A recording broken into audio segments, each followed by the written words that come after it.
Malungkot na madalas nasusukat ang kahalagahan ng isang tao ayon sa silbi nila sa buhay ng iba. Pag dumating ang panahon kung saan ay wala na silang may pakitang pakinabang, mabilis silang naiitsapwera.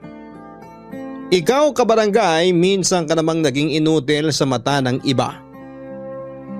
Dear Papa Dudut, ako po si Gwen, 42 years old, dating assistant principal sa isang private school sa labas ng Metro Manila. May dalawa kaming anak ng asawa kong si Victor. Ang panganay ko ay si Pao, 25 years old. Kakagraduate lang ni Pao sa college. Nagtatrabaho siya ngayon bilang isang call center agent. Ang bunso ko naman si Judy ay 23 years old. Graduating na dapat siya noong 2021 kaso nung pumutok ang pandemic. Dala ng takot at pag-iingat na rin ay hindi na lamang niya tinuloy ang pag-aaral at nag-focus na muna sa nakuha niyang trabaho online na work from home ang setup. Ngayong 2023 ay nag-enroll na siya para matapos na niya ang 4th year at makagraduate na siya. Pero hindi niya binitawan ang trabaho niya. Natutuwa ako sa mga anak ko kasi nag-aral sila ng maayos at hindi kami binigyan ng sakit ng ulo. Kahit nahirap kami ngayon sa buhay dahil na-stroke noon ang asawa kong si Victor. High school at college sweethearts kami noon ni Victor, Papa Dudut. Siya ang una at huling boyfriend ko at ako naman ang una at huling girlfriend niya. Maraming naiinggit sa amin nung kinasal kami at sinasabi nila na ang swerte raw namin sa isa't isa. Dahil nagawa naming pakasalan ang best friend namin. Hindi ko alam kung swerte nga sa isa't isa pero totoo namang nagsimula kami noong high school na mag-best friend. At magmula noong naging kami na ni Victor ay hindi ko na pinansin yung ibang lalaking nanliligaw sa akin. At si Victor naman hindi na nanligaw sa iba. Maliit na babae lamang ako, Papa Dudut. 5'5" lang ang taas ko. Samantalang si Victor ay 5'10". Ang sabi nila kamukha ko raw si Miss Gina Alhar noong kabataan pa niya. Si Victor naman ay kamukha ni Rowel Santiago. Napaka-responsable at maalalahanin ni Victor, Papa Dudut. Kaya nasanay na akong nakadepende sa kanya palagi sa mga desisyon namin sa buhay. Simula nung mag-boyfriend-girlfriend pa lamang kami hanggang sa noong mag-asawa na kaming dalawa. Siyang nagtulak sa akin na mag-pursue ng master's degree sa education kaya ako naging assistant principal sa isang private school. Kahit yung kursong kukunin ng mga anak namin, siya rin ang tumulong para makapag-decide sila na tama at ayon sa kakayahan nila. Kaya malaking dagok sa pamilya namin nang mabalitaan naming inatake sa puso si Victor noong 2019 habang nasa gitna ng isang meeting sa opisina.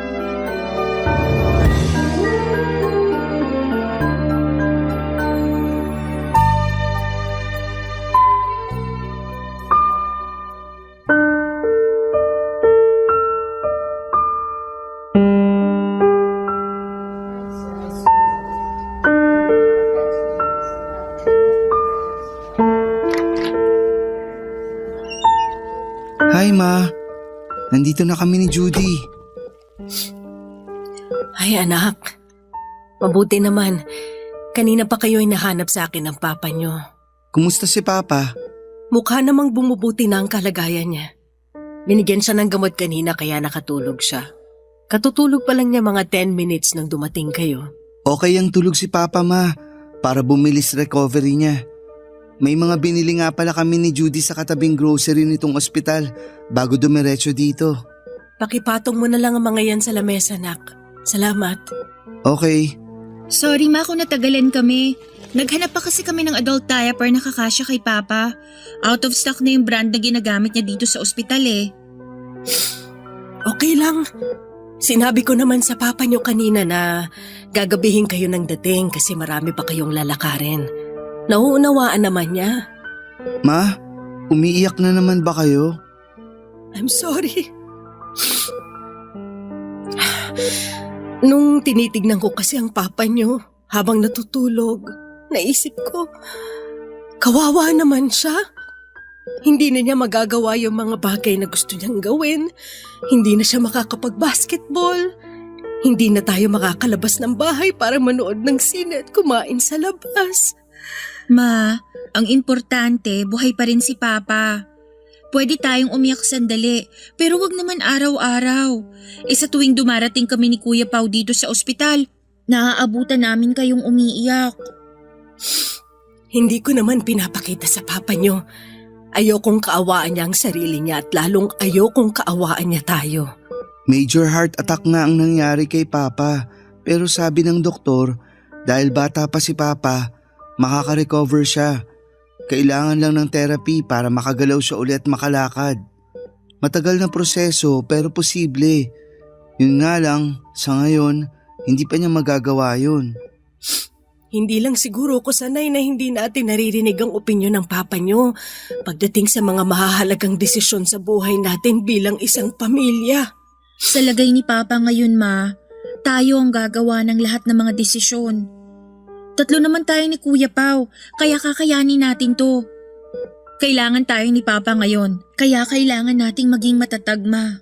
Kung magpapatalo tayo sa sitwasyon natin, lalo lang tayong walang magagawa para magbago ang kalagayan niya. Mabuti na lang nagmana kayo sa papa niyo at hindi sa akin. Ma, nagiging masyado na kayong emosyonal. Kasi mula nang ipinasok si Papa sa ICU at nilagay sa regular room, hindi pa kayo umuwi. Ang mabuti pa, ako na muna magbabantay kay Papa ngayong gabi hanggang bukas. Tutal, wala naman akong pasok sa school. Holiday kasi bukas. Oo nga, Ma. Tama si Kuya. Kailangan niyo rin ng pahinga. Mahirap na kung pati kayo magkakasakit. Sige kayo, pag nangyari yun, mapipilitan si Papa na gumaling agad para maalagaan kayo. Salamat mga anak.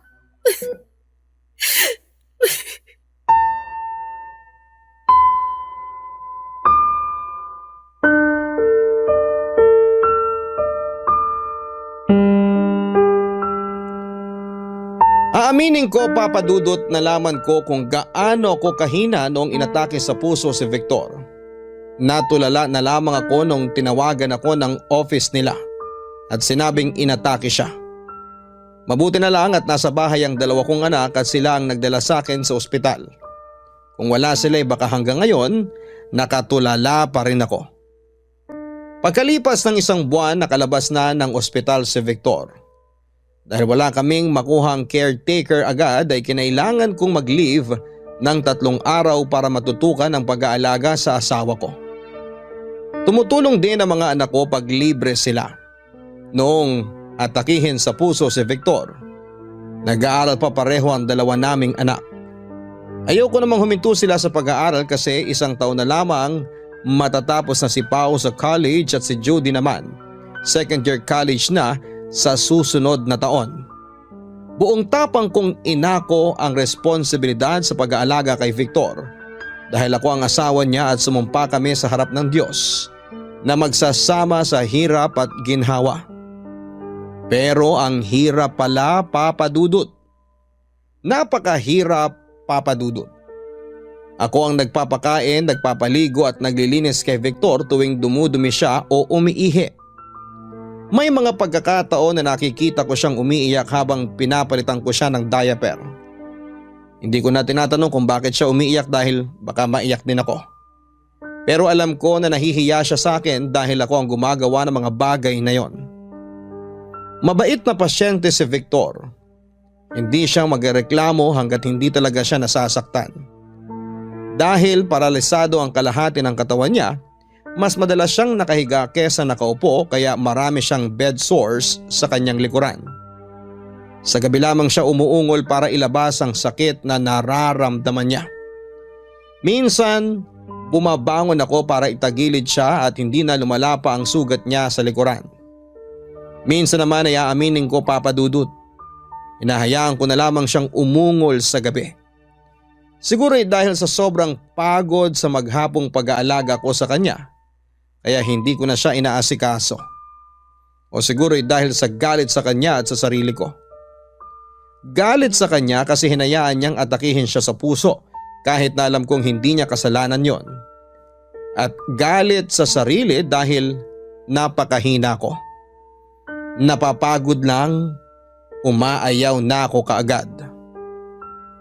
After 3 months, nakakuha kami ng caretaker na pwedeng mag-alaga sa kanya sa araw. Ako na lang at mga anak ko ang nag-aalaga kay Victor sa gabi at tuwing weekends. Bumabalik na rin ako sa trabaho after 3 months. Maraming pagbabagong nangyari sa school na pinapasukan ko. At isa sa mga pagbabagong yon ang pagdating ni Jefferson.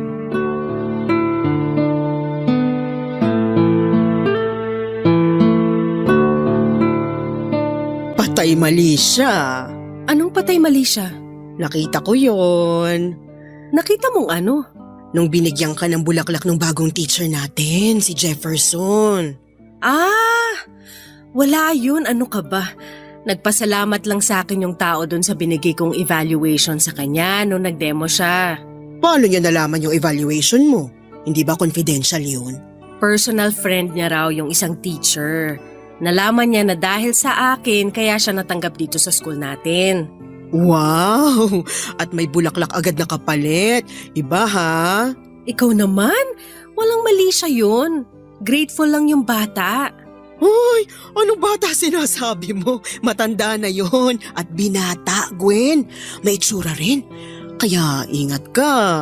Ano bang pinagsasasabi mo dyan, Chalu?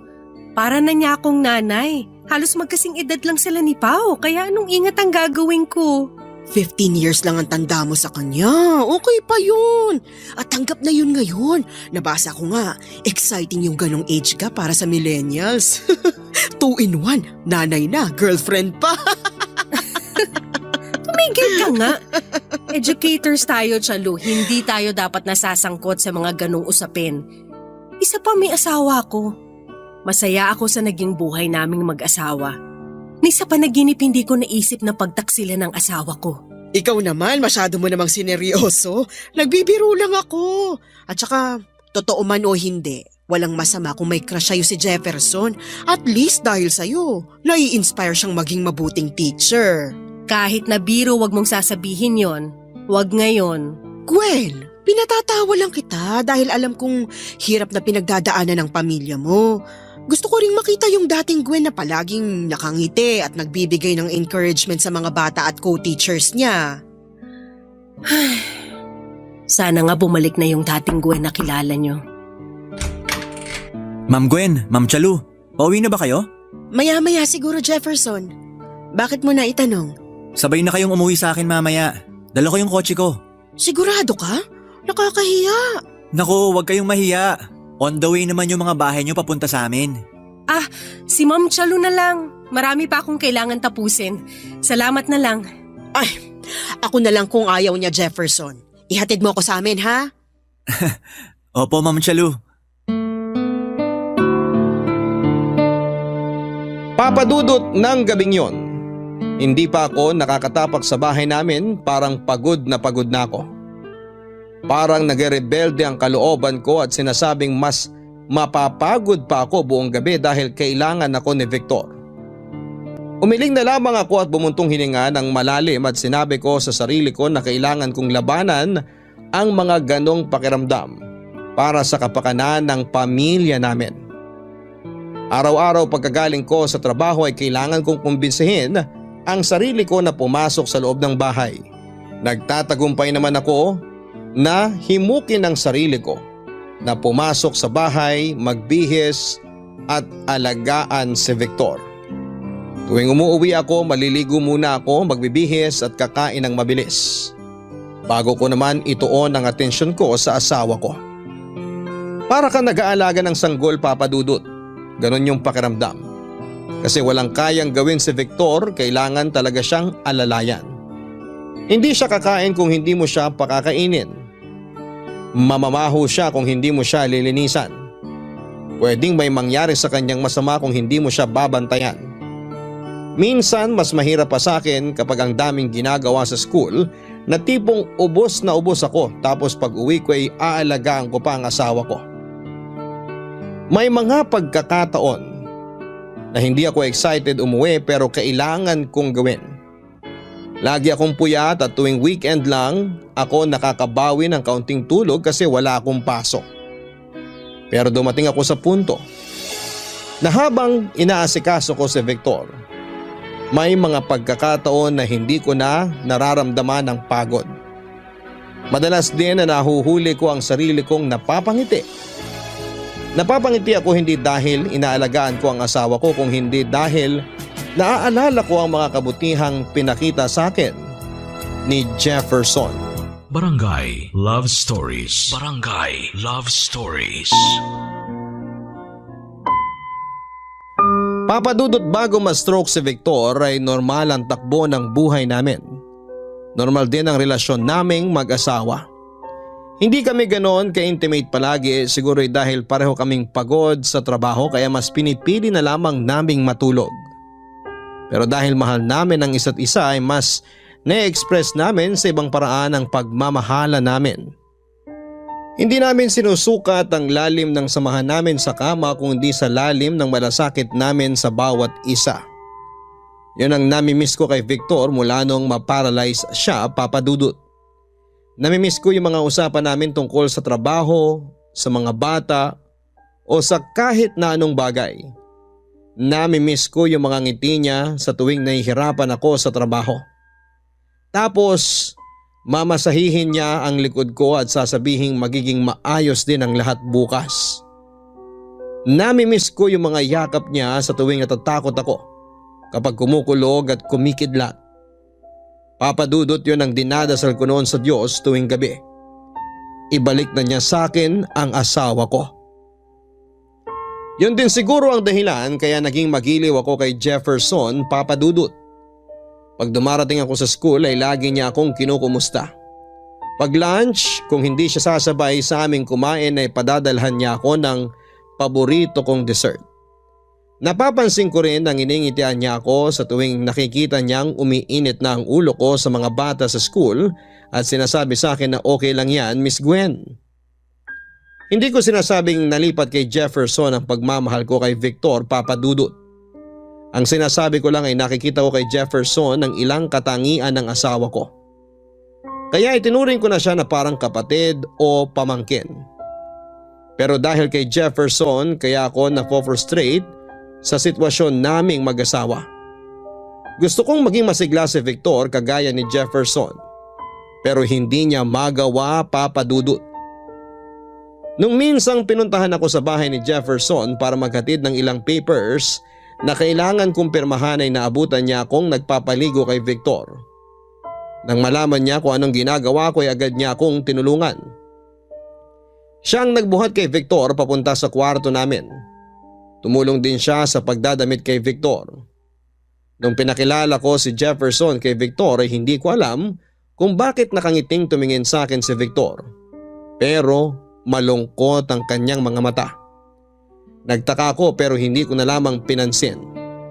Nang nakahiga na si Victor ay niyaya ko si Jefferson na magmerienda muna bago umalis.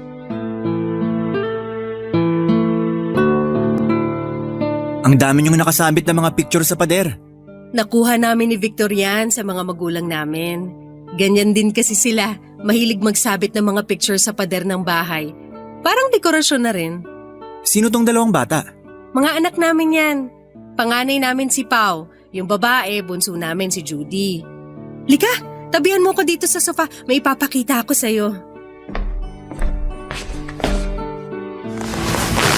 Tignan mo to. Wow, Miss Gwen! Ang ganda niyo nung wedding day niyo! Ikaw naman, Jefferson. Lahat ng bride maganda sa araw ng kasal niya. Hindi, maganda talaga kayo. Thank you. Hanggang ngayon. Gusto mo pa ng iced tea? Sandali lang ikukuha kita. Ako na lang kukuha, Miss Gwen. Alam kong pagod ka na. Ha? Okay. Sige.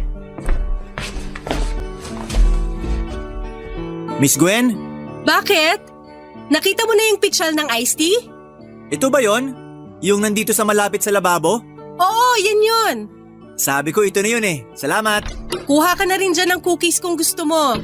Kumain na ako ng isa. Ma, sino kausap mo?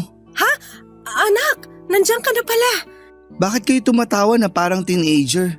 Anong parang teenager? Ano bang sinasabi mo?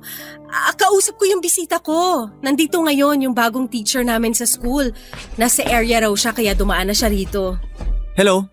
Pao, anak. Siya si Jefferson. Kumusta si Papa? Natutulog. Pinagpahinga ko muna kasi katatapos lang niyang maligo. Mabuti na lang dumating si Jefferson. Tinulungan niya ako magpaligo sa papa mo. Ano ba naman yan, Ma? Sana hinintay niyo na lang ako. Nang istorbo pa kayo ng ibang tao. Ha? Anak, ang nangyari kasi… Hindi, walang kaso yun. Di naman ako naistorbo. Masaya ako na nakatulong ako. Okay lang sa akin. Kung okay sa'yo, sa akin hindi. Hindi okay sa akin na pinaliliguan ng ibang tao ang tatay ko. Ma, puntahan ko muna si Papa. Sige, Pao. Sunod ako sa'yo, Ron. Miss Gwen, naku, late na pala. Pasensya na kung ginabi na ako rito. Una na rin ako. Kita na lang tayo sa school bukas. Oo, sige. Salamat sa tulong mo, Jefferson. Pasensya ka na sa anak ko, ha? Wala yon. Good night. Bye.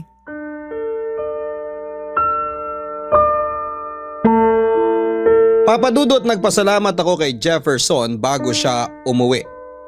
Malaking tulong yung pag-alalay na ginawa niya kay Victor papunta sa kwarto namin. Nabawasan ako ng trabaho at natipid ko ang lakas ko para gumawa pa ng ibang mga gawaing bahay. Dahil sa pagmamalasakit ni Jefferson ay nakapag-relax ako ng kaunti. Nawala ang pag-aalala ko ng bahagya. Sa totoo lang, habang nagkukwentuhan kami ni Jefferson, inihintay ko na umuwi ang mga anak ko para maipakilala ko sa kanya. Proud ako sa mga anak ko kaya ibibida ko talaga sila. Nalungkot nga lang ako sa kinalabasan ng pangyayari. Hindi kasi yon ang naisip ko na magaganap. Hindi ko maintindihan kung bakit nagalit si Pao noong nakita niya si Jefferson. Hindi naman magagalitin ang anak ko. Marahan lang siya at hindi mainitin ang ulo. At hindi ko rin maintindihan kung bakit noong moment na bumukas ang pinto ng bahay namin at pumasok si Pao sa loob ay feeling ko para akong batang nahuli ng magulang na may ginagawang hindi nila ikakatuwa. Nang gabi ding yon, nagkasagutan kaming mag-ina. At saka ko na nalaman kung bakit nagalit si Pao nang makita niya si Jefferson.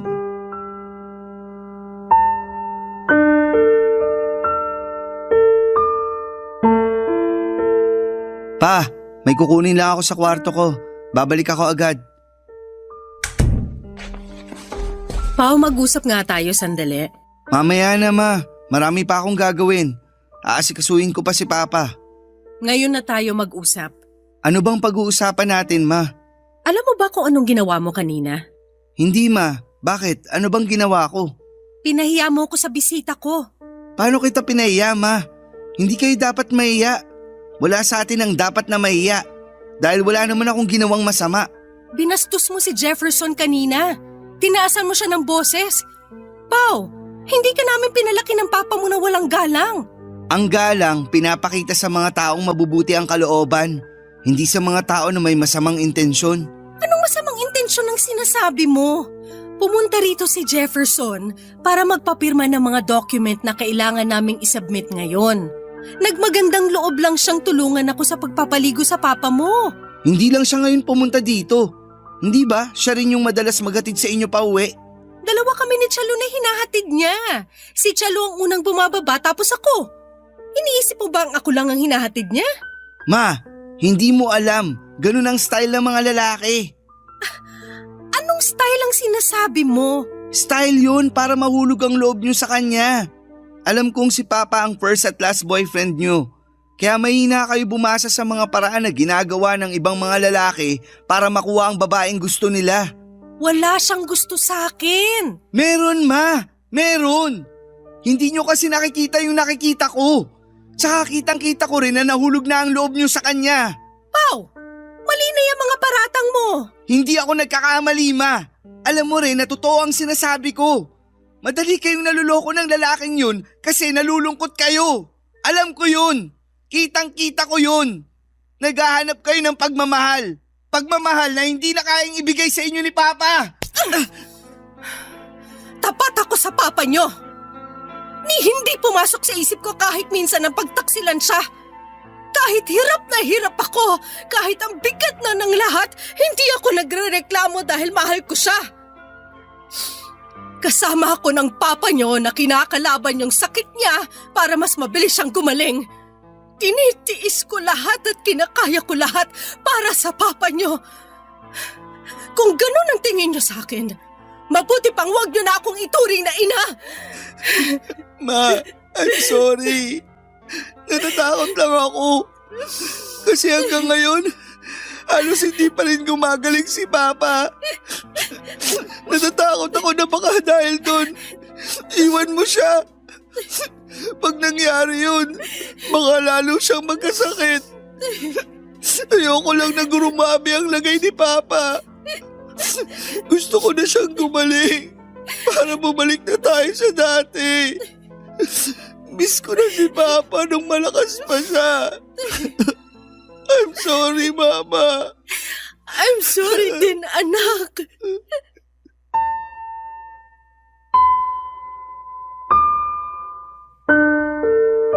Papa Dudut, hindi ko inaasahan na aabot sa ganon ang naging pagtatalo namin ng anak kong si Pao. Hindi ko intensyon na masampal siya.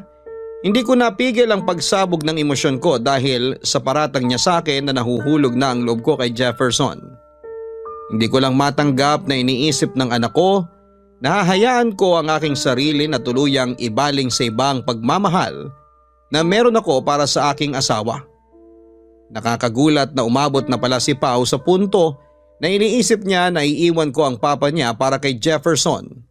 Ayaw ko man sanang gamitin ito na dahilan pero tao lamang ako, Papa Dudut. At ng mga oras na yun ay napuno ako kaya nagresulta sa pagsampal ko kay Pao. Mabilis ko namang hiningi ng tawad yon sa anak ko, pareho namang kaming nahimasmasan matapos naming magkasagutan. May nasabi ang anak ko na hindi ko may tatanggi na tama si Pao, Papa Dudut. Si Victor lang ang una at huling boyfriend ko. Kaya hindi ko siguro talaga mababasa ang dynamics ng lalaking may kinukursonadang babae. Clueless nga siguro talaga ako pagdating sa mga lalaki. At dahil sa magandang halimbawa na pinakita ni Victor sa akin at sa mga anak ko ay hindi natural sa aking mag-isip ng masama tungkol sa intensyon ng isang lalaki sa isang babae. Kaya kinabukasan after school, kinausap ko si Jefferson para mag-apologize. Barangay Love Stories. Barangay Love Stories. Papa Dudut, habang nakahiga sa kama at katabi ang aking asawa, pinapractice ko sa isipan ko mga bagay na sasabihin ko kay Jefferson.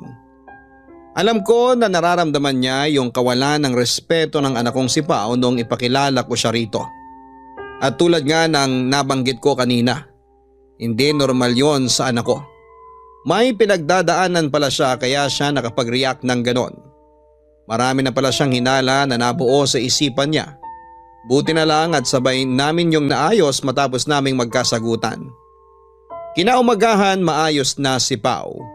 Balik na sa normal ang anak ko. Balik na sa normal ang kanyang pakikitungo. Siguro'y nagawa kong gawing panatag ang kalooban niya at nabigyan ko siya ng assurance na hindi ko iiwan ng papa niya para sa kahit na sinong lalaki, lalo na para kay Jefferson. Kaya lang naman ako hihingi ng pasensya kay Jefferson dahil bilang tao, nabastos siya nang wala sa lugar. Siya na nga tong tumulong, siya pa ang nasungitan at napagsalitaan ng anak kong si Pao. Pero hindi ako nag-aalala sa paghingi ko kay Jefferson ng despensa. Alam ko naman na likas siyang mabait na tao at wala lang sa kanya yung nangyaring yon sa pagitan nila. Alam ko rin na hindi magbabago ang turingan naming dalawa dahil hindi siya mababaw na tao kaya nabawasan ang aking pagkabalisa. Sensitive enough si Jefferson para maintindihan kung ano man ang pinagdadaanan ng anak ko ng gabi na magpang-abot sila. Kaya kinabukasan sa school, kahit nahihiya ay nilakasan ko ang loob ko na kausapin siya at ihingi ng paumanhin ang inasal ng anak namin na si Pao, Papa Dudut.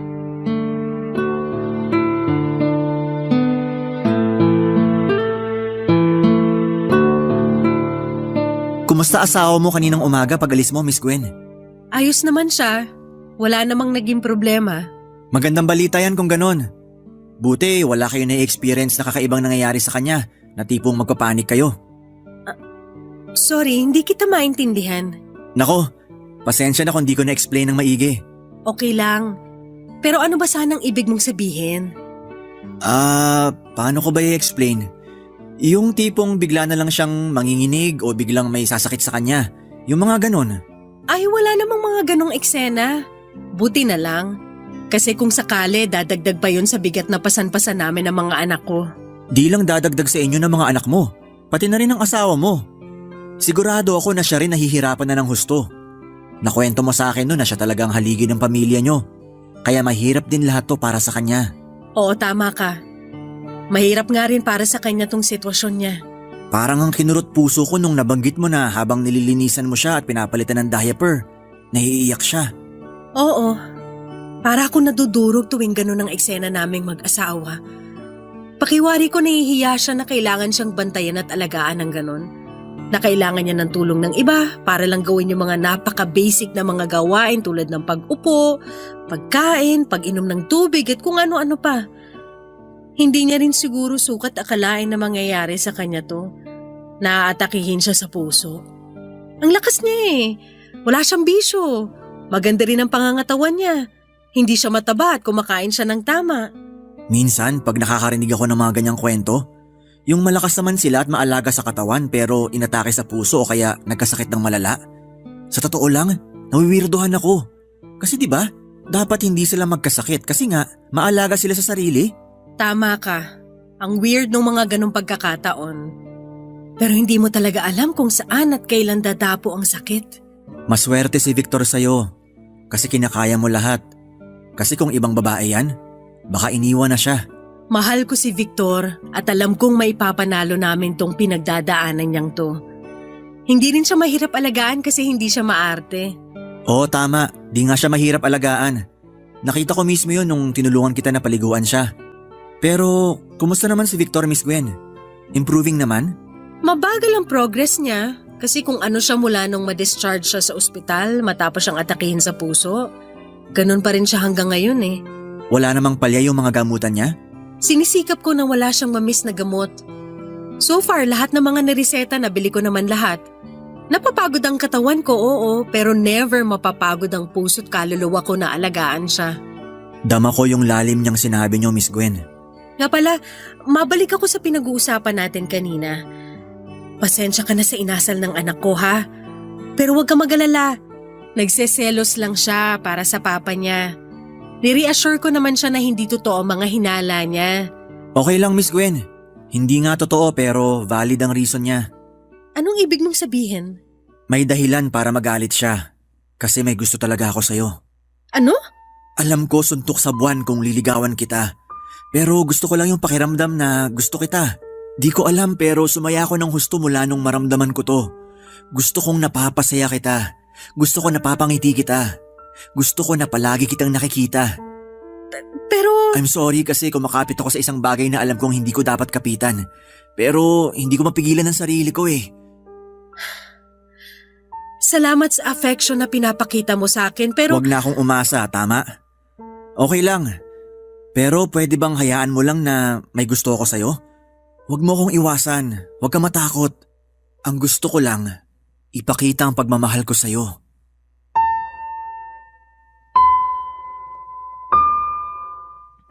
Kahit saang anggulo ko tingnan, mali si Jefferson. Mali yung klase ng pagmamahal na gusto niyang ibigay sa akin. Pero bakit hindi ko siya pinigilan? Dapat sinabi ko sa kanya na tumigil na siya dahil hindi ko ipagpapalit sa kanya ang asawa ko. Kaya lang hindi ko ginawa yon. Naisip ko tuloy dahil sa pananahimik ko sa request niya sa akin. Baka na-encourage siya na ituloy ang panliligaw niya. Sa isang banda ay naisip ko na walang masama kahit na manligaw siya kasi hindi ko rin naman siya sasagutin. Kaya lang habang tumatagal ay nalilito na ako. Hindi ko na alam kung may gusto na rin ba ako kay Jefferson o wala. Lalo na't ng mga panahon na yon ay hindi pa rin nag-i-improve si Victor. Lalo akong dumidepende kay Jefferson para maging masaya ang araw ko.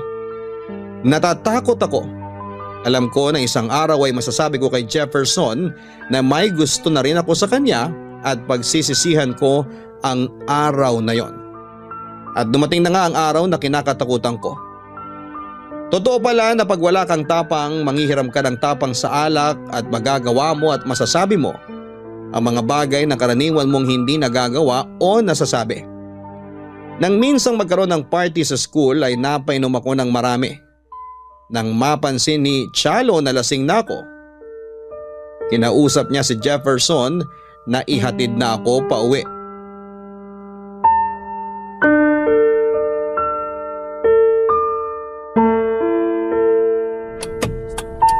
Kumusta si Gwen?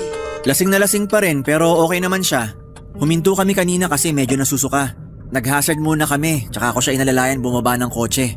Guminhawa naman ba ang pakiramdam niya matapos niyang masuka? Mukha naman kasi mas kumalma na siya eh. Ay, maraming salamat Jefferson ha. Pasensya ka na at di kita nasamahan na ihatid si Gwen sa kanila. Hindi ko maiwan yung mga ligpitin dito sa school eh. Walang problema. Ako nga nahihiya kasi di na ako nakatulong sa inyo sa pagliligpit dyan. Ano ka ba? Kaya na namin to. Mas importanteng maihatid mo ng maayos si Gwen sa kanila. O paano? Update mo na lang ako ha. Sige, text kita agad mamaya pagkahatid ko sa kanya. Okay, sige. Salamat. Ingat kayo. Ingat din kayo dyan. Bye. Bye! Sandali na lang. Malapit na tayo sa inyo, Gwen. Alam mo ikaw, wala ka. Ang plastic mo. Ako? Hindi ako. Ako ang plastic. Siyempre ikaw. Dadalawa lang tayo dito sa loob ng kotse. Ano ba sa tingin mo nangyayari ngayon? Kinakausap ko hangin, ganon? Okay. Di, sige yung hangin na lang ang plastic. Bakit ako plastic? Mangangan pa tong plastic na to. Ang plastic mo kasi pag nasa school tayong dalawa, ang tawag mo sa akin, Miss Gwen. Tapos pag dalawa na lang tayo, Gwen na lang? Wala kang galang? Ano yun? Yung paggalang hanggang sa loob ng school premises, paglabas, bastusan na? First name basis na? Nito lang naman ako tumigil na tawagin kang Miss Gwen ah. Nung pinakilala mo ko sa anak mong si Pau, nung tinulungan kitang paliguan asawa mo. Miss Gwen pa ang tawag ko sa'yo nun ah. Bakit ka tumigil? Para linlangin mo lahat ng mga tao sa school na gentleman ka? Para di nila makita yung totoong kulay mo? Wala akong nililin lang. Kaya kita tinatawag na Miss Gwen sa school kasi nirerespeto ko authority mo. Kaya ganun kita tawagin. Pero pag dalawa lang tayo at wala na sa school, wala ka ng authority sa akin. Anong pinagsasasabi mo dyan? Pero di hamak namang mas matanda ako sa'yo. Kaya kung authority ang pinag-uusapan, kahit wala na tayo sa loob ng school, dapat mo pa rin akong galangin.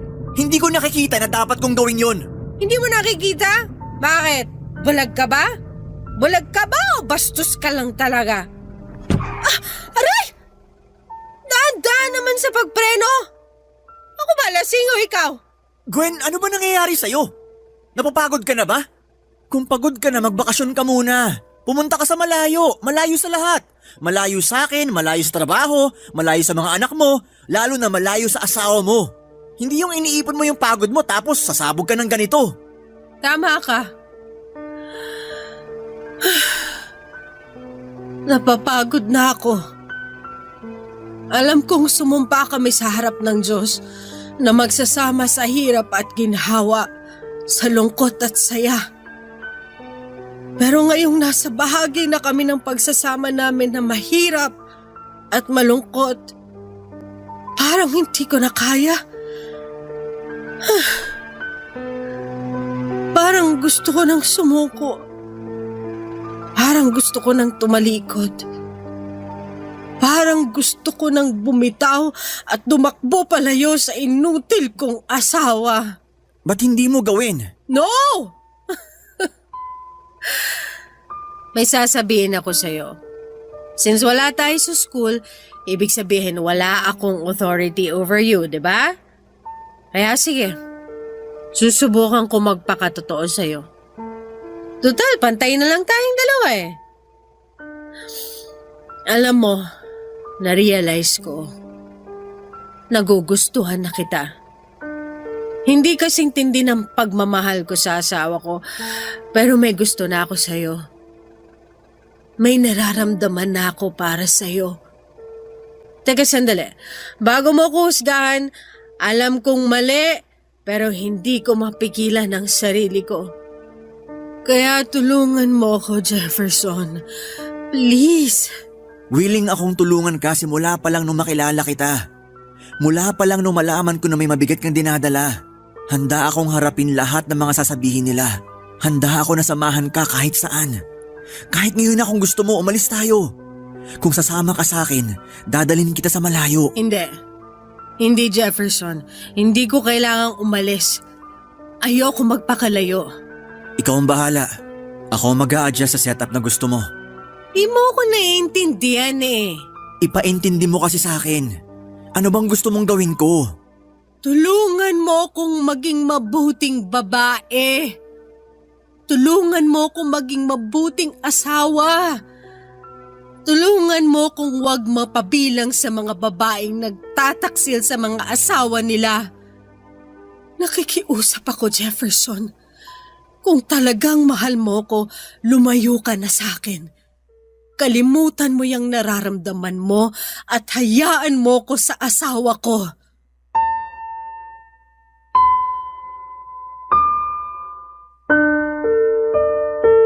Pag-uwi sa bahay, naligo ako kaagad para maalis ang espiritu ng alak sa katawang ko. Habang nakaharap sa salamin ay paulit-ulit kong nireplay sa isipan ko ang pag-uusap namin ni Jefferson. Sabi ko sa sarili ko na tama ang ginawa ko. Pero may kung anong lungkot ako na biglang naramdaman sa puso ko. Ginawa ko kung ano ang nararapat pero naisip ko na wala na bang halaga ang pagmamahal ko kay Victor. Talaga bang pagod na ako sa pag-aalaga sa kanya na handa ko siyang iwan at sumama sa ibang lalaki? Ganun ba ako kahina bilang isang asawa? Papadudot na realize ko na hindi si Victor ang inutil sa aming dalawa. Siguro nga ay paralisado ang katawan niya pero kahit kailan ay hindi siya naging inutil na asawa. Ako ang inutil na asawa. Ako ang walang silbi. Habang naghihirap ang asawa ko sa sakit niya ay iniisip ko ang sarili kong kapaguran. Habang nalulungkot ang asawa ko dahil hindi na niya magawa ang mga tungkulin niya sa aming mag-iina ay iniisip ko ang sarili kong kaligayahan. Nang gabing yon ay napansin ni Victor na medyo nakakainom na ako. Hindi kasi talaga ako umiinom kaya madali akong mahalata pag nakargahan ng alak ang katawan ko. Humingi ako ng tawad sa kanya kasi parang hindi ko naman siya natutulungan sa lahat ng hirap na pinagdaraanan niya. Wala akong ibang narinig sa kanya kundi puro pasasalamat. Siya pa nga raw ang dapat na humingi ng tawad kasi siya ang nakakaabala sa akin. Dagdag pa niya, huwag ko na raw siyang isipin. Ang gusto niya lang daw ay maging masaya ko. Ayaw niya raw gawing miserable ang buhay ko. Kaya ayos lang sa kanya kung may nagugustuhan na akong ibang tao. Nagitla ako doon, Papa Dudut. Hindi ko alam kung anong mararamdaman ko at kung anong sasabihin ko. All along alam pala ni Victor na nagkakagusto na ako kay Jefferson. Ganon ako kakilala ng asawa ko. Basang-basa niya ang mga kilos ko. Naluha ako at humingi ng tawad. Hindi na raw siya nagsalita at hindi na niya ako sinita kasi alam niya na gagawin ko kung ano ang tama. Pipiliin ko sila ng mga anak ko kesa sa sarili kong kasiyahan. Handa raw siya na magparaya para sa aking ikakaligaya. Ang sabi ko naman ni minsan na hindi pumasok sa isipan ko na iwanan siya at ipagpalit sa iba. Nagpasalamat siya dahil daw mahal na mahal niya ako at ipinapangako niya sa akin na pipilitin niya raw gumaling ng husto sa lalong madaling panahon. Tinupad ni Victor ang pangako niya sa akin pagkalipas ng ilang buwan ay lumaki ang improvement niya. Sa ngayon ay mabagal pa rin siyang magsalita pero hindi na nauutal. Nakakalakad na rin siya gamit ang walking stick. Sa awa ng Diyos, hindi magtatagal ay babalik na siya sa dati. At kung hindi man siya lubusang gumaling ay nandito pa rin kaming pamilya niya na handang sumuporta sa kanya at laging nagmamahal sa kanya. Dahil sa pagsubok na pinagdadaanan ng pamilya namin ay lalong tumibay ang samahan naming mag-asawa. Nag-resign na ako sa trabaho para makiiwas sa tukso. Sa ngayon ay nagtuturo ako sa college bilang instructor. Si Jefferson, nabalitaan ko na nag-resign na rin siya at nagpunta na sa ibang bansa. Dahil sa isang kahinaan ay muntik nang masira ang pamilya namin. Mabuti na lamang at nanalo ang pagmamahal namin ni Victor sa isa't isa. Dati nagagalit ako sa mga misis na nagtataksil sa kanilang mga mister pero ngayon ay naiintindihan ko na sila. Lilinawin ko lang, naiintindihan ko pero hindi ko kinukonsente. Papa Dudut, maraming salamat po sa pagpili sa kwento ko. Salamat din sa mga tagapakinig ng Barangay LS na nagtiyagang makinig sa storya namin ni Victor. Sana'y kinapulutan nila ng aral ang nilahad ko. Hanggang dito na lamang ang inyong kabarangay forever, Gwen. Nagustuhan ng iyong napakinggan? Ituloy yan via live stream sa www.gmanetwork.com/radio. Barangay LS 97.1 Forever!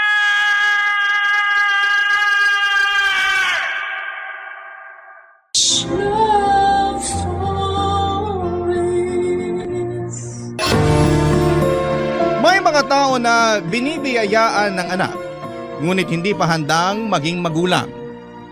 Meron namang hindi nagkakaroon pero sa kanila mo mahahanap ang pagmamahal ng isang tatay at nanay. Ikaw kabarangay, mabuting magulang ba ang mga magulang mo? Dear Papa Dudut, may kasabihan na kung ano ang puno ay siya rin ang bunga. Tumutukoy yon sa ugali na namana ng isang anak sa kanyang magulang. Pero sa ibabahagi ko ngayong araw sa Barangay Love Stories ay gusto kong ikwento ang magkaibang ugali ng nanay at tiyuhin ko bilang magkapatid na nanggaling sa isang magulang o iisang puno. Ngunit magkaibang bunga. Itago niyo na lamang po ako sa pangalang Sedi. 31 years old at isang OFW dito sa London, sa United Kingdom. Nagtatrabaho ako bilang isang ER nurse at nasa 6 na taon na ako rito since 2018. Sa Quezon City ako pinanganak at nagkaisip, Papa Dudut. Masasabi ko na mahirap malayo sa pamilya at mas naging challenging ang lahat noong nagkaroon ng pandemya. Pero sa tulong at awa ng Diyos ay kinakaya ko naman, Papa Dudut. Buti na lang at merong programa ninyo na napapakinggan ko online, kaya naman nalilibang ako at kahit papaano ay nababawasan ang aking kalungkutan. Tapos isang araw ay nag-decide ako magpadala ng email sa inyo na naglalaman ng aking kwento. Pero hindi lang ito tungkol sa akin at sa pamilya namin dahil malaking bahagi nito ay tungkol din sa tiyuhin ko na nagngangalang Randy.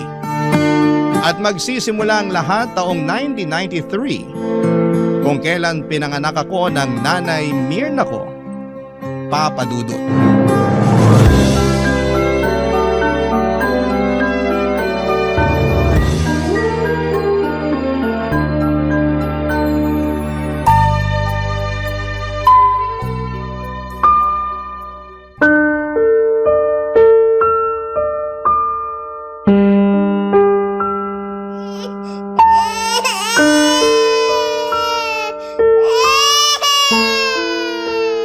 Randy!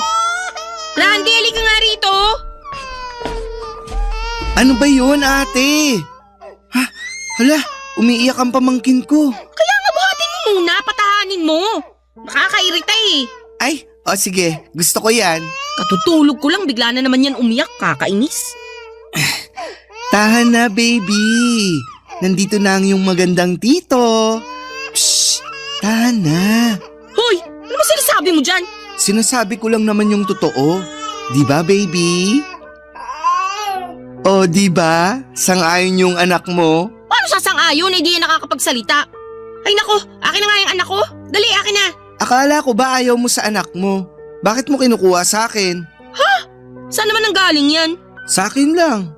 Nahahalata ko kasi na lagi kang naiinis kay baby. Sabi mo pa nga nung isang araw, sana di mo na lang siya pinanganak. Sinong di maiinis sa batang yan? Kung makaatungal ng iyak, wagas. Natural, bata nga eh. Sanggol, baby. Para ka namang di dumaan sa pagiging iyakin. Pwede ba, wag mo akong pilosopohin? Hindi kita pinipilosopo, ate. Sinasabi ko lang yung totoo. Saka bakit ba kasi ang init ng dugo mo sa pamangkin ko? Tinatanong mo pa talaga? Tukmul tatay niyan eh. Baka paglaki niyan magmana sa damuho na yun. Walang kasalanan yung anak mo, kaya wag mo sa kanya isisi yung ugali ng tatay niya. Saka sa inyong tatlo, siya yung biktima.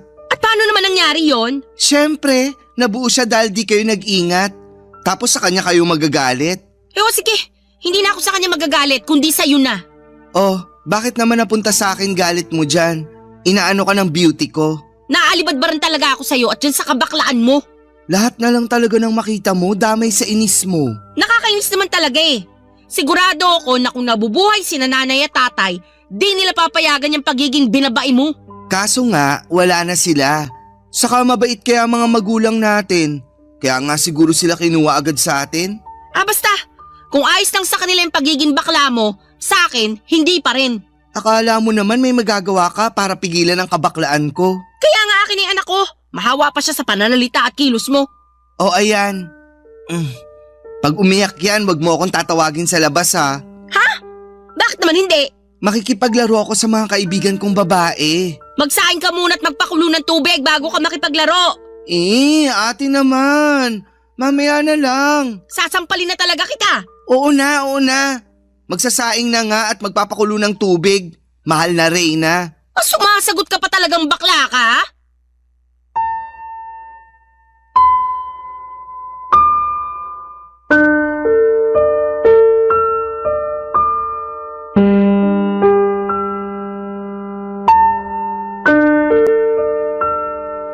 Papadudot maagang naulila sina Nanay at Tito Randy nang magkasunod na magkasakit at pumanaw ang mga magulang nila.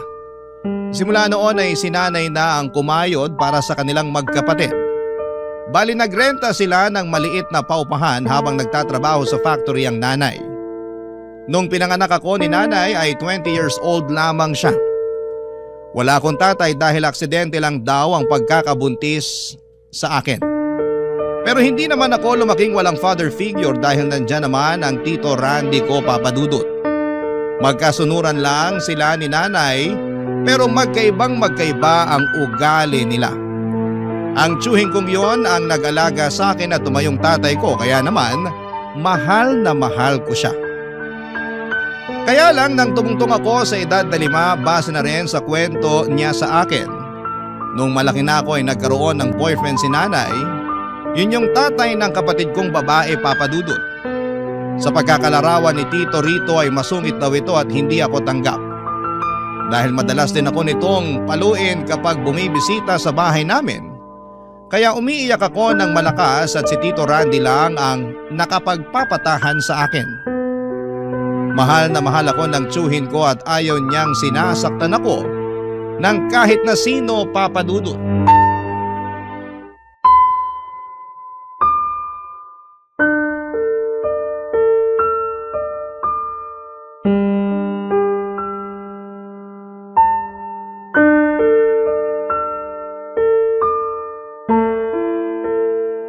Ate, alam mo bang sinasaktan ng boyfriend mo si Sedi? Ha? Hindi ba normal lang yon lalo matigas ulo niyang pamangkin mo? Anong normal dun? Nagkakapasa na nga yung bata. Saka baka nakakalimutan mo, 5 taong gulang pa lang si Sedi. Hindi ko nakakalimutan yon. Ano palagay mo sa akin, ulyanin? Parang wala ka namang pakialam sa anak mo. May pakialam ako sa kanya. At bilang nanay niya, alam ko na makulit siya. Kaya siya napapalo ng tatay-tatayan niya. Kahit na gaano pa kakulit si Sedi, hindi pa rin tama na paluin siya. Pagdidisiplina ang tawag doon, hindi mo ba alam yon? Sa bagay, wala ka nga palang anak. At kahit kailan, hindi ka naman magkakaanak. Dahil dyan sa kabaklaan mo. At ano na namang kinalaman ng kabaklaan ko rito? Malaki. Kasi nabanggit sa akin ng boyfriend ko na nasusuya raw siya sa pagmumukha mo. Ano? Nabanggit niya sa akin na ayaw niya sa mga bakla. Kaya naisip ko na paalisin ka na rito sa bahay ko. Bakit mo ko paaalisin? Nagbabayad ako ng renta rito. Alam ko pero matanda ka na. 24 ka na, di ba? Oo, ano naman ngayon? Gusto na namin magsama lalo't magkakaanak na kami. Hindi raw siya makalipat dito dahil nandito ka pa. Sandali. Ano nga ulit yun? Magkakaanak na kayo? Oo, buntis na ako at gusto na namin bumuo ng pamilya. Kaya nga lilipat na siya rito para magsasama-sama na kami. Oh, bakit mo ako pinaaalis? Di ka ba nakakaintindi? Ayaw nga niya sa mga bakla. Di ayaw ko rin sa kanya. Huwag ka nga makipagtalo. Umalis ka na lang, total matanda ka naman na eh. Huwag ka nang makipagsiksikan dito sa amin. Magkanya-kanya na tayo. Pambihira. Di ko akalain ipagpapalit mo ako sa lalaking yon, ate. Anong klaseng kapatid ka? Baka nakakalimutan mo na matagal-tagal din kitang binuhay. Simula nang namatay si nanay at tatay, nagtrabaho na ako para makakain tayo. May pambayad sa renta at iba pang gastusin sa pamamahay natin. Masama pa bang hangarin ko na lumagay sa tahimik kasama yung magiging pamilya ko? Pero pamilya mo rin naman ako. Kung ipagtabuyan mo ko, parang di mo ko kapatid. Hindi naman mawawala pagiging kapatid ko sa'yo eh. Saka hindi naman kita pinagtatabuyan. Ang sa akin lang, masikip na tayo rito. Hindi raw pinagtatabuyan, pero parang ganun na rin yun. Basta, buo na yung desisyon ko. Aalis ka na sa bahay na to. Ate naman eh. Huwag mo ako maati-ati dyan. O ano pang hinihintay mo? Simulan mo na mag-impake ng damit at gamit mo. Saan naman ako pupunta pag umalis ako? Di sa mga kaibigan mo. Makituloy ka muna sa kanila lagi ka naman nandun, di ba? Tapos mag-ipon ka ng pera para makapagrenta ka. Kaya mo na yan, matanda ka na. Pati ba naman yun, ako pang pag-iisipin mo? Pero paano si Sedi? Ano paano si Sedi? Di ba? Sinasaktan nga siya ng boyfriend mo. Kawawa naman yung pamangkin ko. Hindi siya sinasaktan. Dinidisiplina lang siya. Saka huwag mo nang alalahanin si Sedi. Dahil ako pa rin naman ang nanay nun. Kung makapagsalita ka, akala mo sa matris mo lumabas yung anak ko. Masyado kang mapang-angkin. Manahimik ka nga. Papadudot kahit na anong tutol ni Tito ay pinalis pa rin siya ni nanay sa bahay. Wala na siyang nagawa kaya nang sumunod na araw ay nag-alsa balutan na raw siya, Papadudot. Natatandaan pang araw niya na ang lakas ng iyak ko dahil ayokong iwanan niya ako. Pero pinapasok lamang ako ni nanay sa bahay at nagsara ng pinto matapos ipagtabuyan paalis ang tiyuhin ko. Isa yon sa mga pinakamalungkot na pangyayari sa buhay ko sa murang edad, Papadudot. Kahit na magkapatid sina nanay at Tito Randy ay kitang-kita naman ang kaibahan ng kanilang pag-uugali. Kung i-describe ko ang nanay ko ay masyado siyang matapang, taklesa at may pagkamataray. Kahit nga ako na anak niya ay madalas niyang saktan. Siguro ay dahil na rin sa kakulitan, lalo't bata pa ako noon. Pero nakarinig din ako ng hindi magagandang salita sa kanya, Papadudot. Tapos ay lagi niya akong kinakabit sa tatay ko at sa pang-iiwan nito sa amin noong araw. Kabaliktaran naman ng maaladragon niyang personality si Tito Randy. Dahil bakla ito, mahinhin itong magsalita at kumilos. At gustong gusto ko ang pagiging malumanay niya. Bagay na ayaw naman ni nanay dahil baka raw mahawa ako sa kabaklaan ng tiyuhin ko. Sa kabila ng lahat ay si Tito Randy na ang tumayong tatay ko. Kahit na hindi na siya nakatira sa bahay, dumadalaw pa rin siya doon para makita ako. Kaya nga minsan ko na rin hiniling sa mga bituin na sana, Papadudot, ay siya na lang talaga ang tunay kong tatay. Barangay Love Stories. Barangay Love Stories. Taong 2000 nang maghiwalay ang nanay ko at kinakasama niya. Sa loob ng 2 taon na pagsasama nila ay naranasan kong abusuhin sa loob ng pamamahay namin. Mabigat kasi ang kamay ng tatay-tatayan ko at katulad ni nanay ay masakit din siyang magsalita, Papadudot. Noong bago sila naghiwalay ay napansin ko na madalas na ang pag-aaway nila. Bukang bibig din ang nanay ko na nalulong daw ito sa bisyo ng pag-inom ng alak at pagsusugal.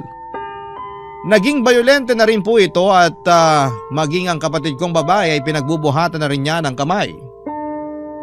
Doon na bumalik sa bahay namin si Tito Randy matapos siyang lapitan ni nanay para humingi ng tulong na mapaalis sa pamamahay namin ang dati niyang kinakasama. Kwento sa akin ng tiyuhin ko ay umabot pa sila noon sa barangay. Noong nakatira na ulit sa bahay namin ang tiyuhin ko ay pinakamasaya ko sa lahat.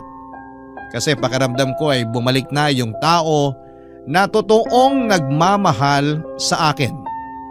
At sa loob ng 11 years, si Tito Randy ang bumuhay sa pamilya namin sa pamamagitan ng pagpasok sa iba't ibang trabaho. Tulad ng pagwe-waiter sa beer house, makeup artist, tendera ng mga damit, pagkain at beauty products at sa uli ay parlolista. Nagtrabaho rin naman si nanay pero ayon sa tito ko ay lagi raw natatanggal sa mga pinapasukan dahil walang tiyaga at laging uma-absent. Kaya hindi talaga magawang magpahinga ng tiyuhin ko sa pagkayod lalo na at siyang nagpapaaral sa aming magkapatid, Papa Dudut.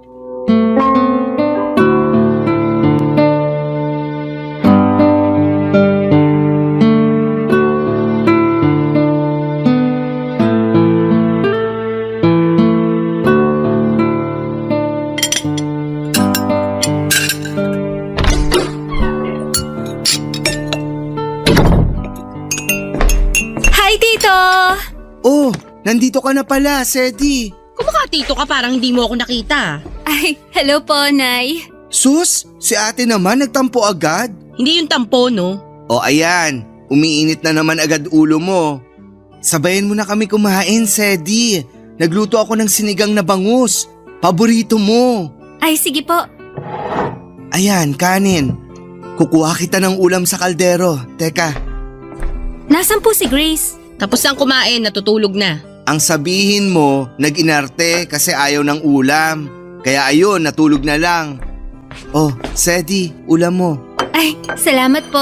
Alam mo namang hindi kumakain ng isda yun, yan pa talagang niluto mo. Ano namang masama sa niluto ko? Sarap-sarap kaya ng sinigang na bangus. Saka namimiss ko na mag-isda. Ilang araw na tayong kumakain ng processed food. Hindi na yun healthy, no? Dapat dyan sa anak mo, tinuturuan mong kumain ng masustansya. Huwag mong kinukumpara yung bunso ko sa ate niya. Sabihin mo, sinanay mo sa kapritsyo. Ay naku Randy, masyado kang madaldal. Kumain ka na lang dyan. Kakain talaga ako. Kain ka lang ng kain ha. Alam ko pagod ka sa pag-aaral. Tanda-tanda na niyang si Sedi pero binibaby mo pa rin. Sinong gusto mong bebeyin ko? Ikaw. Ikaw sumusobra ka na ha. Kalma, masyado kang maingay eh.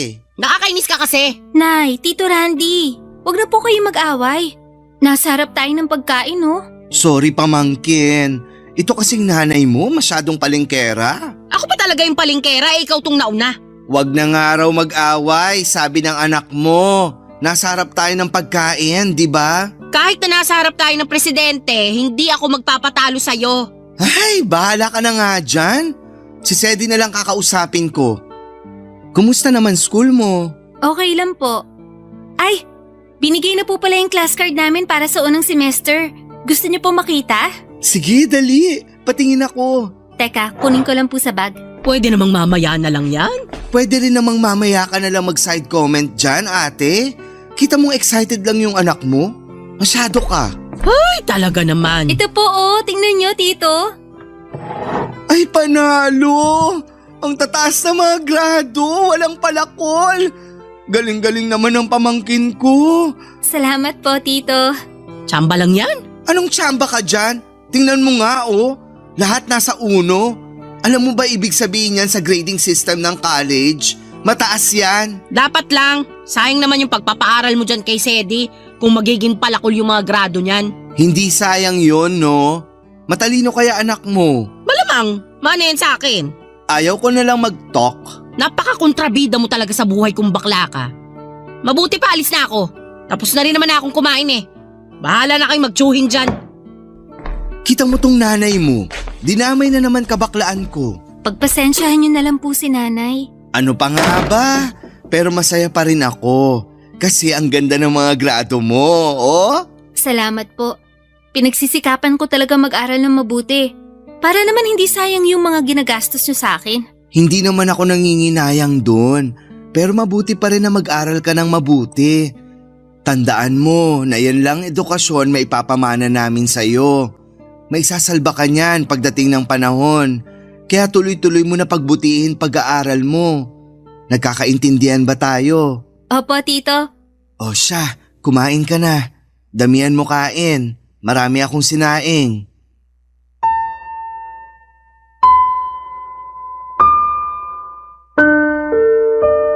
Papa Dudut, pinangako ko sa sarili ko na ibabalik ko ang mga mabubuting bagay na ginawa at ginagawa sa amin ni Tito Randy.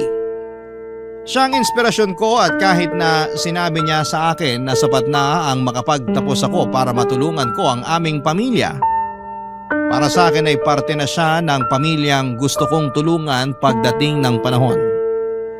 Mahal na mahal ko siya na para bang tunay na magulang kahit na hindi pareho ang trato naming magkapatid sa kanya. Hindi kasi close ang kapatid ko kay Tito Randy. Mas close ito kay nanay kaya pati ugali ng nanay namin ay namana na rin niya. May pagkamasungit siya sa amin ang tiyuhin ko, bagay na pareho na lang din naming pinagpapasensyahan noong una dahil bata pa siya. Pero habang tumatanda ay mas nakita ko na carbon copy talaga siya ni nanay sa pananalita at sa kilos. Kahit na si Tito Randy ang bumubuhay sa amin ng mga panahong yon, malimit pa rin siyang iniinsulto ni nanay, lalo na pag wala siya sa mood. Ako na lang ang nahihiya at nasasaktan kapag lumalabas na parang napakawalang utang na loob ng sarili kong ina. Sinabi na lang ng tiyuhin ko na intindihin ko ang nanay dahil baka may pinagdaraanan ng mga panahong yon. Kaya yun na nga ang ginawa ko, Papa Dudut.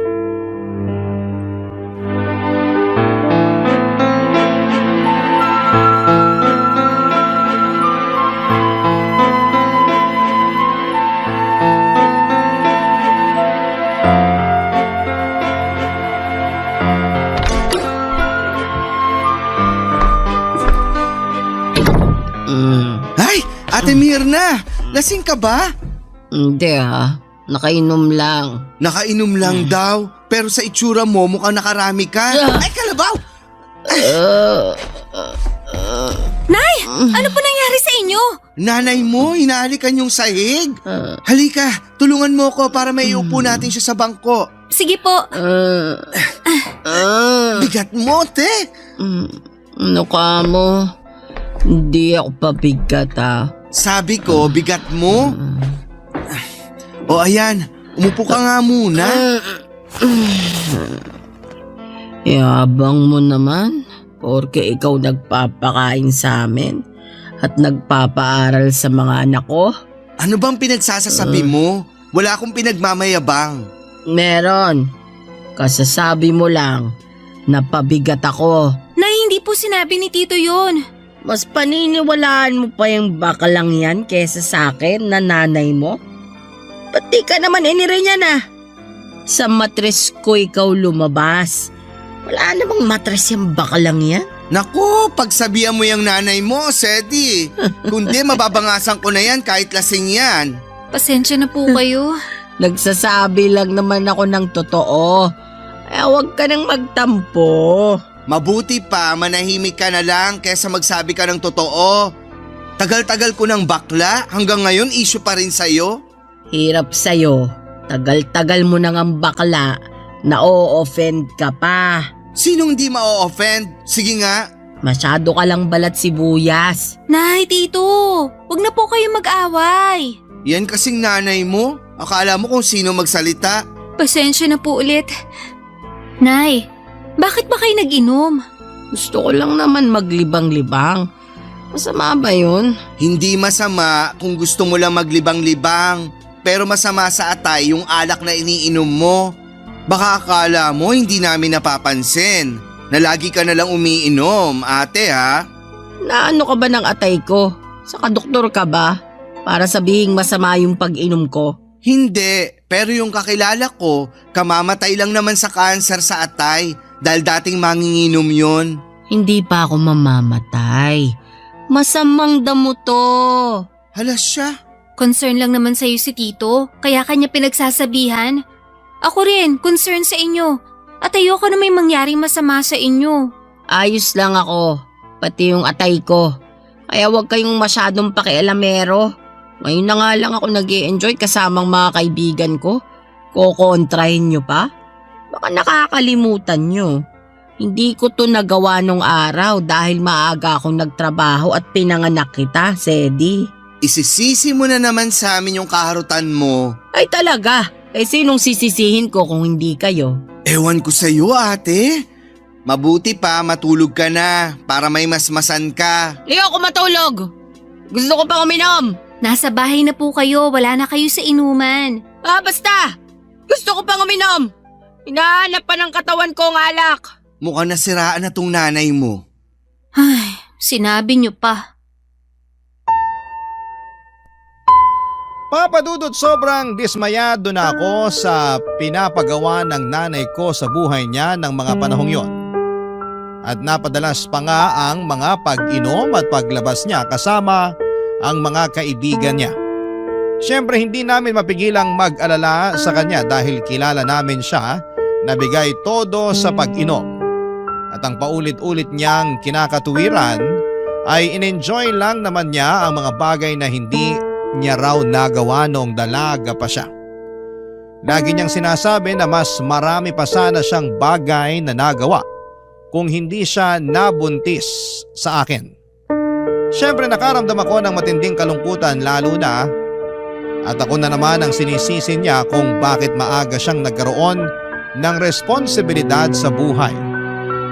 Nandun yung muli akong nalugmok dahil akala ko ay masasanay na lamang ako sa mga panunumbat niya sa akin. Pero laging sinasabi ni Tito Randy na wala akong kasalanan. At kung may dapat sisihin dito ay walang iba kundi ang nanay at ang tatay ko. Sa kabila ng lahat ay hindi ko pa rin mapigilang madismaya sa mismong sarili kong ina, Papa Dudut. Barangay Love Stories. Barangay Love Stories. Papa Dudut, mabilis na lumipas ang 4 na taon at nakapagtapos ako sa kurso kong nursing noong 2014. Ginamit ko ang mga nalalabing buwan ng parehong taon na yon para mag-review sa pagkuha ng lisensya. Noong sumunod na taon ay nag-exam ako at nakapasa kaya naging ganap na akong nurse.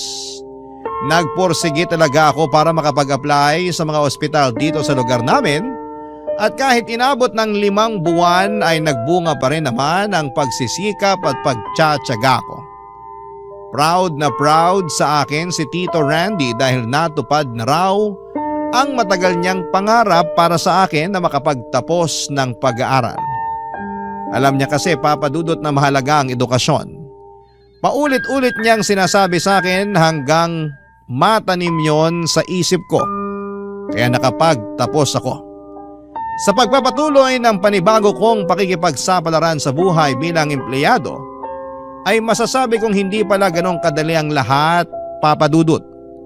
Lalo na sa propesyon ko bilang isang nurse na hindi na nga kataasan ng sweldo pero doble naman ang pagod. Tapos pag uwi ko sa bahay ay hindi rin ako makapagpahinga dahil sa bunganga ng nanay ko.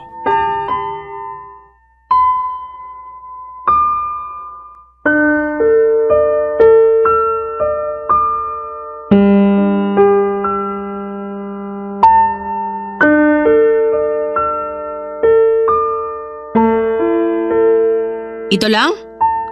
Ito lang mabibigay mo sa akin? Opo, Nay. Sorry po Yan lang po kasi ang sinweldo ko. Ano mabibili nitong kakarampot na sweldo mo, Aber? Alam mo naman na nagtataasan ng mga bilihin ngayon tapos ito lang ang ibibigay mo sa akin? Alam ko naman po yun. Pero yan lang po kasi talaga yung kabuuan ng sweldo ko Maniwala ako sa'yo. Baka nagsisinungaling ka lang dyan, ha? Baka meron pa dyan. Pinagtataguan mo lang ako. Bakit ko naman po gagawin yun? Baka nagmana ka dun sa ugali ng tsuhin mong bakla. Oh, bakit nasali na naman ang kabaklaan ko dyan, ate? Tito, nandyan po pala kayo. Oo, kagagaling ko lang sa banyo.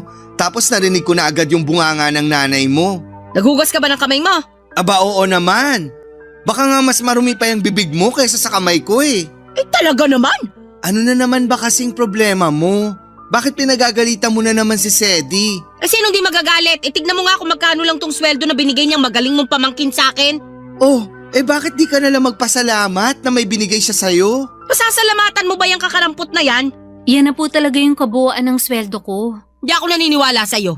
At bakit hindi ka maniniwala? Siyempre, baka may tinatago pa yung pamangkin mo. Kung meron man, karapatan na niya yun. Dahil pinaghirapan niyang kitain yung sweldo niya. Hirap kaya ng trabaho ni Sedi. Tapos napaka-reklamador mo pa. Ako pa talagang reklamador? Alam nga namang ako, ate. May karapatan naman ako magreklamo kasi ako yung nahihirapang mag-budget. Marami pa tayong pinagkakagastusan. Baka lang akala nyo wala. Alam naman po naming marami. Pero sana maintindihan nyo na hindi naman ganun kalaki yung sweldo ko bilang nurse. Kung bakit kasi yan pa yung kursong kinuha mo noon sa kolehiyo, mababa naman pala magiging sweldo mo. Kahit kailan mahina ka talaga. Ay, ate Mirna. Parang di ko na nagugustuhan yung tabas ng dila mo sa anak mo, ha? At bakit? Nakuha mo pa talaga magtanong. Naririnig mo ba yung sarili mo? Oo, palagay mo sa akin, bingi? Hindi, pero sariling anak mo, pinagsasalitaan mo ng ganyan? Kung ikaw kaya pumalit sa posisyon ni Sedi, ikaw mag-nurse doon para malaman mo na hindi madali ginagawa niya. Tapos ikaw pa may ganang magsalita ng ganyan sa anak mo? Wala namang mali sa sinabi ko. Kung nasaktan si Sedi, problema niya na yon. Saka ayaw mo nun? Alam niyang pamangkin mo na hindi maganda yung trabaho niya. Nasa kanya na lang yun kung maghahanap siya ng ibang trabaho. Yung mas malaki ang sweldo. Mag-abroad ka kaya, Sedi? Po? Doon ka mag-nurse. Huwag dito sa atin. Sigurado tiba-tiba suswelduhin mo doon. Baka nakakalimutan mo nagsisimula pala magtrabaho si Sedi. Hayaan mo muna siya. Huwag kang masyadong madera dyan. Hindi naman tayo nagugutuman eh. May trabaho ako, kaya makakapag-ambag din ako. Pinagmamalaki mo yung trabaho mo, kulang pa yan sa pamamakla mo. Nay, tumigil na nga po kayo. Sumusobra na po kayo eh. At bakit? Totoo naman ang sinabi ko ah. Totoo man o hindi, matuto naman po kayo mahiya kay Tito Randy. Kung makapagsalita kayo sa kanya, parang hindi niya tayo binuhay at sinuportahan ng mahabang panahon na. Ipapaalala ko lang sa inyo na siya ang nagpaaral sa amin ng kapatid ko. Lagi tayong iniisip at inuuna ni Tito. Tapos wala na kayong ibang sinabi sa kanya kundi pang iinsulto at masasakit na salita. Matuto naman po kayong mahiya, Nay. Hindi maganda yung ugali niyo.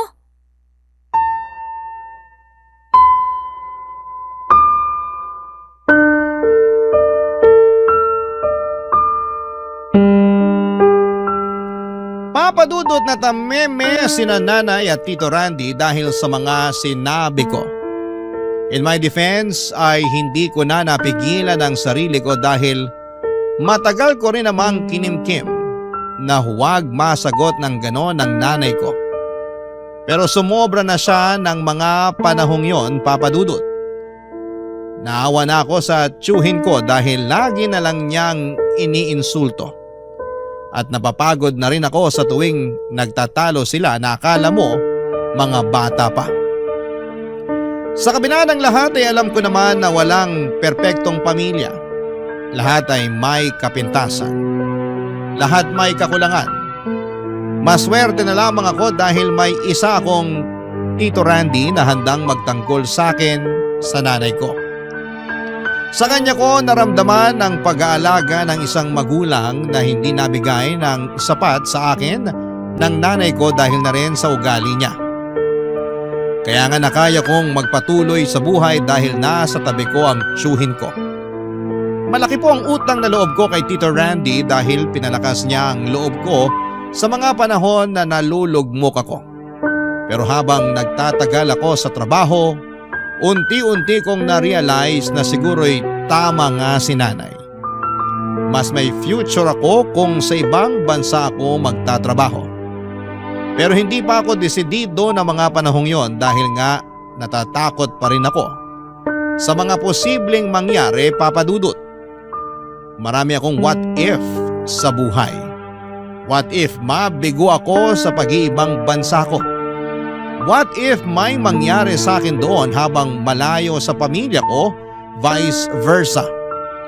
Lahat ng yon ay kinuwento ko kay Tito at pinayuhan niya ako na nagpalakas ng loob ko. Sa huli, tinulungan niya rin akong mag-asikaso ng requirements para makalipad ako papunta ng London. Kaya lang noong sumunod na taong 2017 ay na-stroke ang pinakamamahal kong tiyuhin, Papadudot.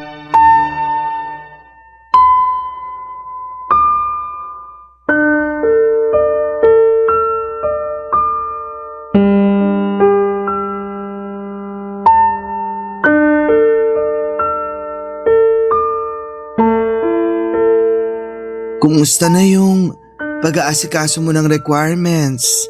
Okay naman po pero parang ayoko na pong umalis. Ha? Bakit naman? Gusto ko kayong alagaan eh. Paano ko yun magagawa kung aalis ako? Pero sayang naman yung oportunidad. Ayos lang naman ako. Kalahati lang naman ng katawan ko yung paralisado. Tingnan mo, nakakapagsalita pa ako. Nagagalaw ko pa yung kaliwa kong kamay. Oo nga po, pero ayoko pa rin.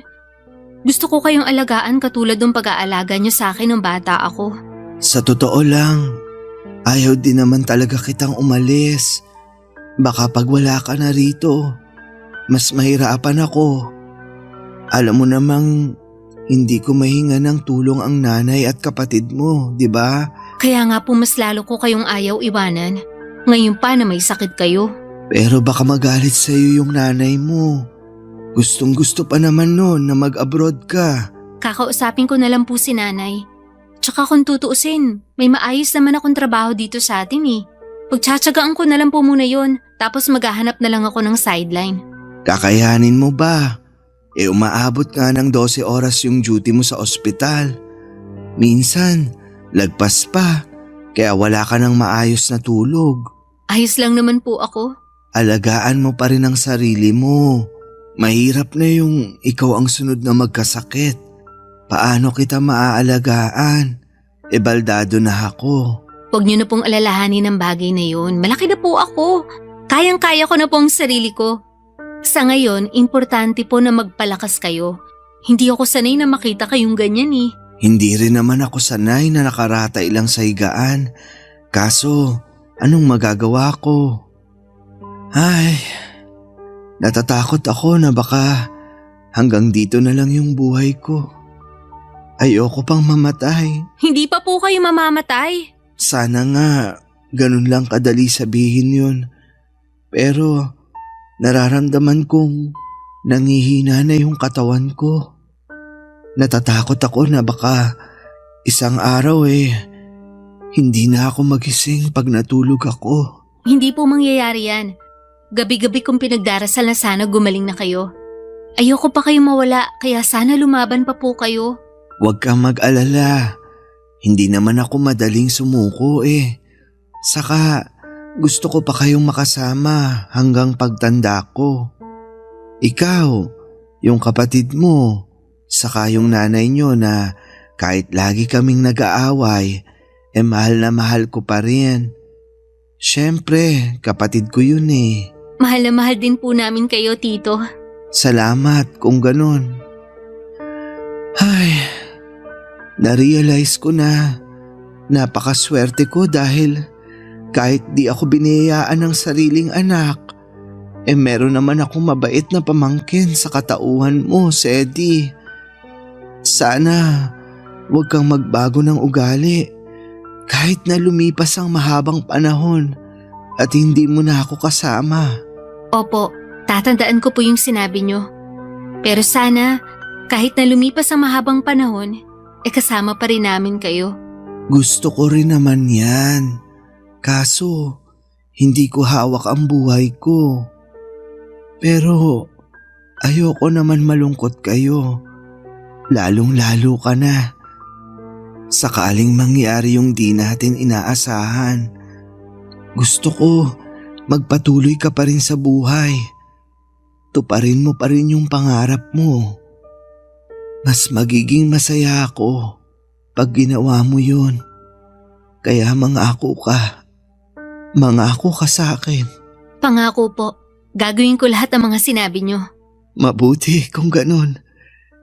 Lagi mong tandaan na pinagmamalaki kita, Sedi.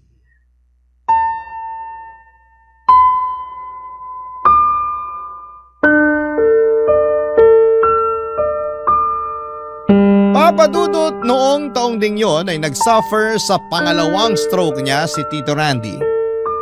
Doon na nga siya tuluyang naging lantang gulay at isang gabi makalipas ang 2 linggo.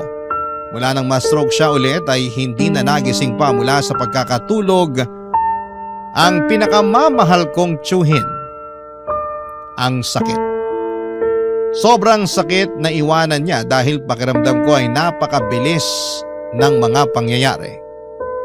Yun bang tipong hindi ko pa na ibabalik sa kanyang lahat ng mga magagandang bagay na ginawa niya sa akin at sa pamilya namin. Tapos ay binawi agad siya sa amin. Ang unfair lang, Papa Dudut. Sa kabila ng lahat ay lagi ko na lang iniisip ang mga masasaya at mabubuting bagay at sitwasyon. Nakasama ko ang tito ko noong nabubuhay pa lamang siya. Pag ginagawa ko yon ay nagkakaroon ako ng lakas para makapagpatuloy. Kaya nga noong sumunod na taon ng 2018 ay tinuloy ko ang plano kong pagpunta sa London para mag-OFW.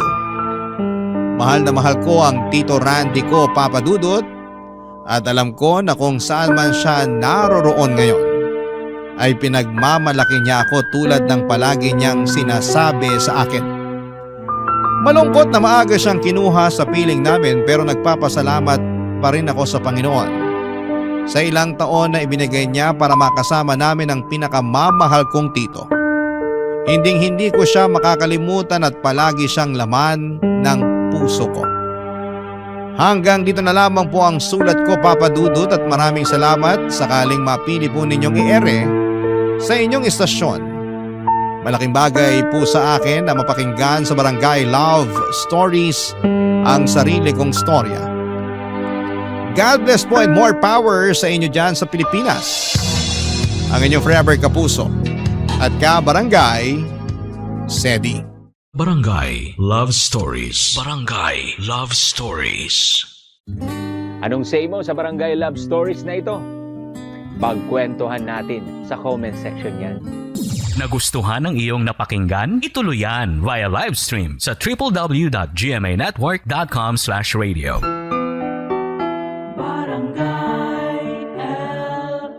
In Mega Manila, 97.1. Forever.